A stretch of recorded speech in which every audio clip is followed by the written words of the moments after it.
Hello everyone, welcome to another mini blog. আজকে দেখি বাইরের ওয়েদারটা কীরকম রয়েছে। বাহ, কি সুন্দর মেঘলা আকাশ।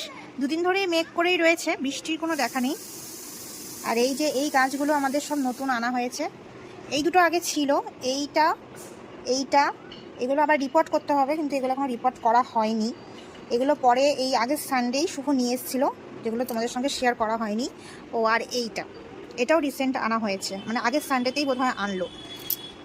তো যাই হোক, এবার আমি হচ্ছে একটু বেরোচ্ছি। আজকে রাত্রিবেলা পনির হবে, পনিরের কি রেসিপি হবে সেটা তোমাদের সঙ্গে রাত্রিবেলা শেয়ার করব। কিন্তু আপাতত এখন আমি গিয়ে পনিরটা কিনে আনবো। আর আমি মিষ্টির দোকান থেকে পনির কিনি না, এখানে একজন বসেন, ঠিক আছে, আলাদা বসেন, যেখানে পনির, দুধ, তারপর ছানা, দুধের সমস্ত রকমের জিনিসপত্র, ঘি, তো ওগুলো আলাদা করে বিক্রি করে। খুব ভালো, খুব ফ্রেশ। মানে মিষ্টির দোকানেরটা অত ভালো লাগে না, তার থেকে ওনার কাছে বেশি ভালো লাগে। আগের দিনও গেছিলাম, পাইনি, আজকে দেখি পাই কিনা। তো এখন বেরিয়ে পড়ি, মেঘলা আকাশ, তো কষ্ট হবে না। এই ফুলগুলো তোমাদের কার কার ফেভারিট? ছোটবেলায় এই ফুলগুলো ছিঁড়তাম, কত খেলা করতাম, কি ভালো লাগে এই ফুলগুলো আমার।